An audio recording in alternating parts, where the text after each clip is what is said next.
Chers amis, frères et sœurs, avant de commenter ce très beau passage de l'évangile de Jean, je voudrais vous dire quelques mots sur le contexte général de cet évangile. Parce que, comme l'épître de Paul aux Romains, l'évangile de Jean est aussi qualifié par bon nombre de commentateurs de mont Everest de la théologie du Nouveau Testament. En effet, une lecture attentive de cet évangile permet de découvrir, permet d'explorer une grande partie de la révélation biblique, de l'Ancien Testament au Nouveau Testament. Ce matin, l'évangile de Jean s'adresse à nous de la manière suivante. Dans le premier chapitre, les versets 1 à 18, nous avons le prologue. Prologue dans lequel il nous est donné d'emblée la thématique théologique du livre.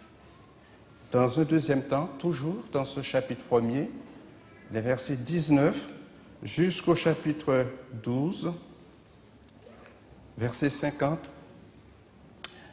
là, cette partie, Jean l'organise autour de 7 signes et de cette parole. Cette parole résumée par l'expression « je suis » pour montrer que Jésus est bien le Messie annoncé. La notion de signe occupe une place prépondérante, déterminante dans le développement de l'évangile de Jean concernant le ministère de Jésus. D'ailleurs, nous pouvons aisément ce matin établir un parallèle entre les signes opérés par Moïse au cours de l'Exode et ceux réalisés par Jésus, dans le sens que les miracles de Jésus sont des indices annonciateurs du nouvel Exode. Et même si pour Jean, le caractère miraculeux des œuvres de Jésus se mêle avec la portée prophétique, il en demeure que la fonction de signe est bel et bien d'attester que celui qui le réalise est un envoyé de Dieu. Ainsi, frères et sœurs, les signes sont offerts comme une aide à notre foi, et ce quand bien même ceux qui croient sans avoir vu sont bénis. Selon qu'il est écrit dans Jean 20, verset 29, Jésus dit à Thomas, « Parce que tu m'as vu, tu as cru. Heureux ceux qui ne m'ont pas vu et qui ont cru. » Ainsi, les miracles de Jésus dans l'évangile de Jean sont là pour susciter la foi des auditeurs qui n'ont plus d'excuses de ne pas croire en lui. Notons au passage que Jean fait intervenir plusieurs témoins en faveur des déclarations de Jésus. Entre autres, par exemple, Jean 9, le récit de l'aveugle-né. Il y a une troisième partie du livre, chapitre 13, jusqu'au chapitre 21, où Jésus met en perspective la nouvelle communauté messianique, c'est-à-dire l'Église. Ainsi, Jésus assure la pérennité, la continuité de son œuvre en préparant l'Église pour la mission qu'il s'est fixée, proclamer l'évangile du salut dans le monde entier. Le mot-clé de cet évangile est le verbe « croire ». Il apparaît à peu près 98 fois dans cet évangile. En contrepartie, nous ne trouvons pas le mot « foi ». Le verbe « croire » est souvent conjugué ou utilisé au présent de l'indicatif sous forme de participe. Cela indique que Jean voulait mettre l'accent de manière soutenue sur la personne de Jésus. En écrivant son évangile, Jean démontre au travers des 7 miracles, des 7 discours résumés par « Je suis » et les témoins qu'il fait intervenir que Jésus est bien le Messie annoncé. Notons au passage que ces miracles dans l'évangile de Jean sont tout de suite suivis d'un discours explicatif du genre « Moïse ne vous a pas donné le pain du ciel, mais mon Père vous donne le vrai pain du ciel. Jean 6, verset 22. Le titre favori de Jean est le Fils envoyé du Père. Dans le contexte juif, l'envoyé est comme celui qui l'envoie et présente fidèlement ses intérêts.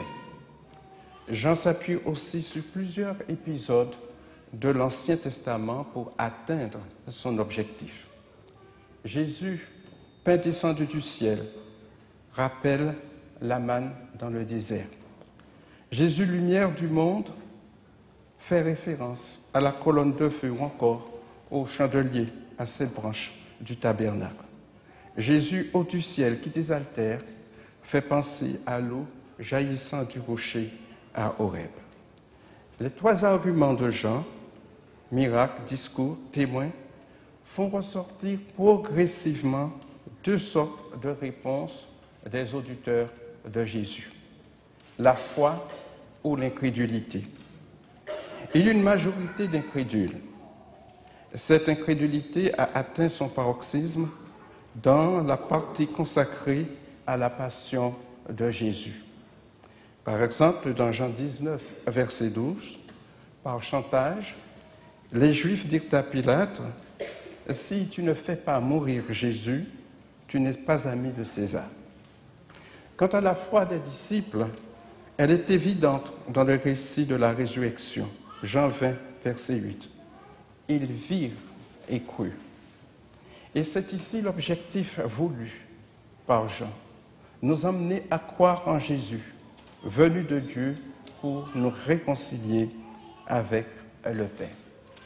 Voyons à présent le premier signe, l'eau changée en vin.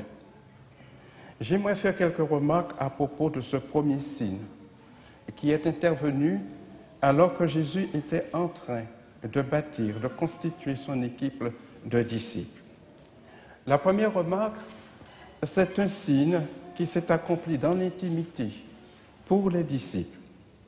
Jésus faisait partie des invités de cette noce à Cana, en Galilée. Sa mère, jamais citée dans cet évangile, était présente. Quelques disciples, en tout cas ceux qui étaient déjà appelés, faisaient partie des convives. Ce miracle, comme le laisse entendre le récit, est accompli pour résoudre un problème de manque de vin et tirer de l'embarras le maître de cérémonie. Or, nous savons que dans cette culture orientale, et peut-être même encore aujourd'hui, la fête dure 7 jours. Le festin avait lieu avant que l'époux amène sa promise, avant que soit consommé le mariage. Si la mère de Jésus lui demande de solutionner le problème, elle ne s'attendait pas à un miracle, car elle ne l'avait jamais vu à l'œuvre. Ce signe, accompli dans l'intimité, loin du grand public, avait une portée loin des problèmes du manque de vin. Le verset 11 indique que les disciples crurent en Jésus. Jésus, par ses miracles, voulait atteindre ses disciples. Il fallait que ceux qu'il préparait à le suivre soient convaincus de son authenticité. Il fallait que les disciples soient préparés à ce qui allait suivre, c'est-à-dire la mort de Jésus, sa résurrection et la mission qui les attendait. Aujourd'hui, frères et sœurs, Dieu agit encore, notamment en matière d'évangélisation. Il agit encore dans la vie de ceux qui croient en lui, de ceux qui lui font confiance, en consolidant leur foi pour qu'ils traversent sans jamais faiblir les épreuves. Le plus grand témoignage que peut rendre le chrétien en évangélisant, c'est une foi absolue, quelles que soient les circonstances de son existence. La paix sereine qui se dégage, qui se lit sur le visage de ceux qui travaillent pour Dieu, touche les incrédules. Chers amis, les miracles de l'évangile de Jean et dans le reste de la Bible sont des signes du Dieu Tout-Puissant pour stimuler notre foi en lui. Celui qui a changé l'eau en vin est toujours là pour fortifier notre foi. Dans Jean 10, le discours du bon berger, Jésus souligne avec insistance sa présence auprès de ses enfants. La sollicitude du bon berger va jusqu'à donner sa vie pour ses brebis. Dieu est encore présent ce matin à nos côtés pour nous secourir et nous aider. La deuxième remarque, c'est un signe qui indique que Jésus est venu pour accomplir la volonté du Père. Quand Marie s'aperçut que le vin manquait, elle sollicita Jésus disant qu'ils n'ont plus de vin. Il s'en est suivi d'une explication avec sa mère qui peut paraître étrange et peu respectueuse au lecteur moderne. « Femme, qu'y a-t-il entre moi et toi ?» Aussi drôle que cela puisse l'être, ce mot utilisé est plein de respect et d'affection. Jésus l'utilise à nouveau au chapitre 12, verset 26.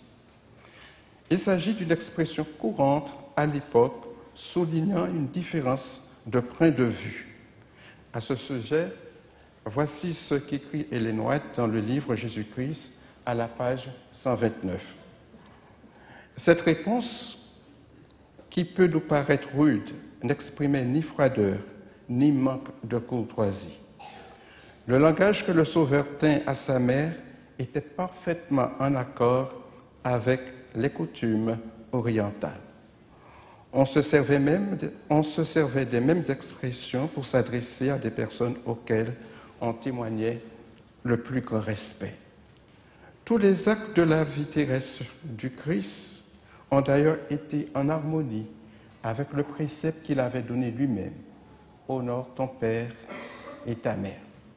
Sur la croix, accomplissant un dernier acte de tendresse envers sa mère, Jésus s'adressa à elle dans les mêmes termes en la remettant aux soins de son disciple bien-aimé. À la fête des noces et plus tard sur la croix, l'affection de Jésus s'exprimait par le ton, le regard et le geste, servait à interpréter ses paroles.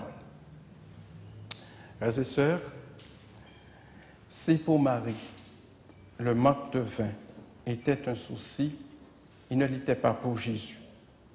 Mais toutefois, c'est le Père qui choisirait le moment pour que le Fils agisse.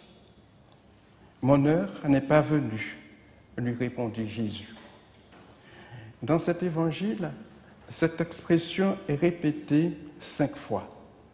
Et plus tard, quand son heure fut venue, à 3 reprises, Jésus dira « Mon heure est venue ». Aux noces de Cana, Jésus fit quand même un miracle, même si son heure n'était pas venue. A-t-il considéré que l'heure était venue à ce moment précis? A-t-il saisi cette occasion pour inciter les disciples à croire en lui? A-t-il voulu tout simplement faire un cadeau au nouveau couple? Une chose est certaine, Jésus voulait montrer par ce signe qu'il était venu du Père et qu'il était venu faire la volonté de son Père et non celle des hommes, ni la sienne d'ailleurs. Marie devait apprendre cette importante leçon. Elle devrait accepter que ce fils soit condamné comme un malfaiteur, cloué sur une croix. La déclaration de Marie au serviteur de la maison, « Faites tout ce qu'il vous dira », révèle la soumission et la confiance qu'elle avait en Jésus, même si elle ne comprenait pas pleinement ce qui se passait. Faire la volonté de Dieu, chers amis, est le signe de notre consécration à lui. C'est un engagement à l'obéir comme il le souhaite. Jésus a appris cette obéissance jusqu'à la mort de la croix pour nous sauver. À la suite de Jésus, jusqu'au sacrifice extrême, la volonté de Dieu peut passer par des chemins difficiles. L'apôtre Pierre, s'adressant aux chrétiens de l'Asie mineure, dans sa première épître, au chapitre 1, verset 6, leur dit C'est là ce qui fait votre joie. Quoique maintenant, puisqu'il le faut, vous soyez attristés pour un peu de temps par diverses épreuves, afin que l'épreuve de votre foi, plus précieuse que l'or périssable, qui cependant est éprouvée par le feu, ait pour résultat la louange, la gloire et l'honneur lorsque Jésus-Christ apparaîtra. Même si quelquefois la volonté de Dieu pour nous semble pénible, obéissons malgré tout. C'est le signe d'une vie consacrée à Dieu. Même si, comme Marie, nous ne comprenons pas tout, il est important de demeurer fidèle à ce que Dieu déclare dans sa parole. La troisième remarque, c'est un signe qui amorce la transition entre un ordre ancien et un ordre nouveau. Il y avait 6 vases de pierre destinés au rite de purification juif avant et après les repas. Jésus donna l'ordre de les remplir d'eau et les porter à l'ordonnateur de cérémonie, ce que firent les serviteurs. Quand le maître de cérémonie goûta l'eau changée en vin, il appela l'époux et dit : « Tout homme donne d'abord le bon vin, puis le moins bon après qu'on s'est enivré. Toi, tu as gardé le bon vin jusqu'à présent. » Ici, Jésus passe par-dessus la coutume selon laquelle le meilleur vin devait être servi d'abord et le moins bon après.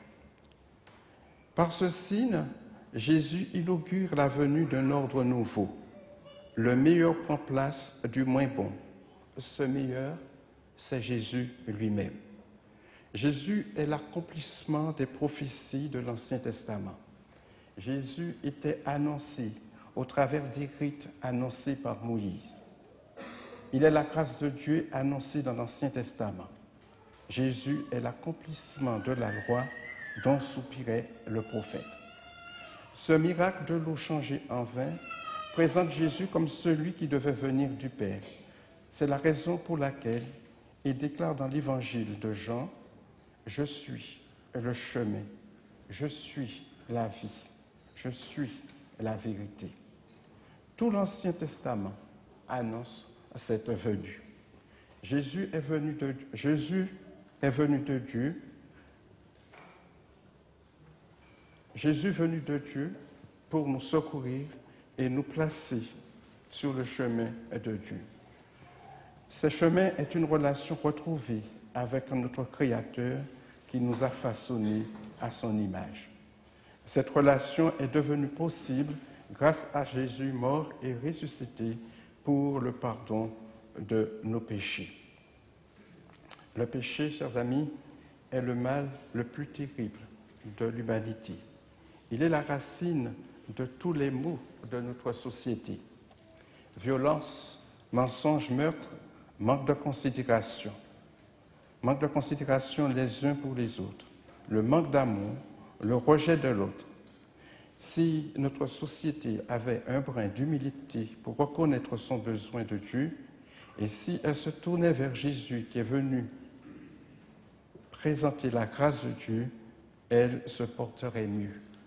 Nous connaissons tous ce verset de Jean 3, verset 16, « Car Dieu a tant aimé le monde qu'il a donné son Fils unique, afin que quiconque croit en lui ait la vie éternelle. » Croire en Dieu par Jésus est une démarche individuelle. C'est la solution préconisée par Dieu pour chacun de nous.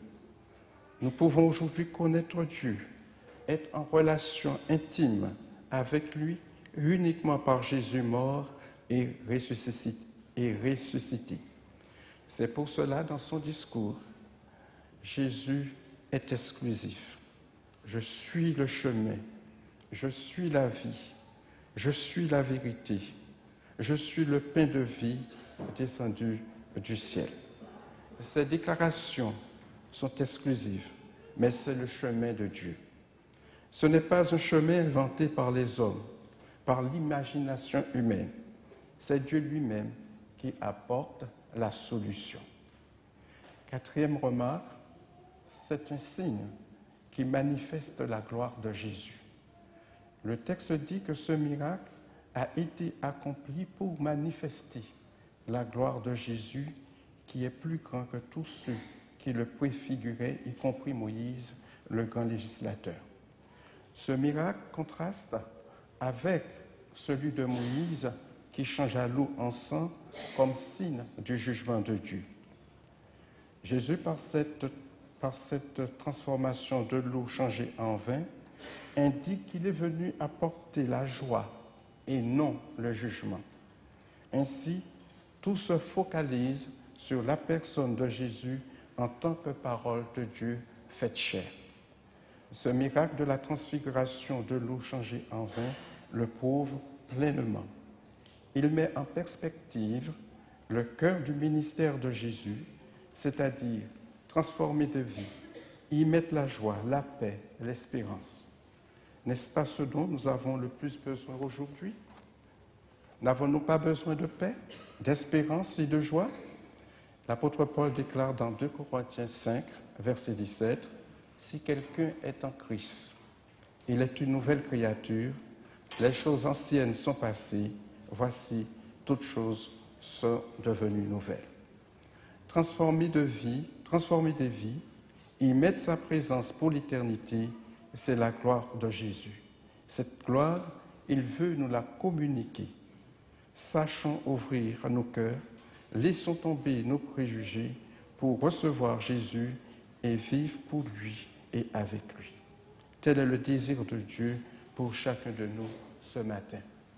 Avant de terminer ce temps de parole, j'ai demandé à Andrew de nous faire chanter les paroles du cantique 459.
Je peux le dire par expérience, la vie est belle avec Jésus.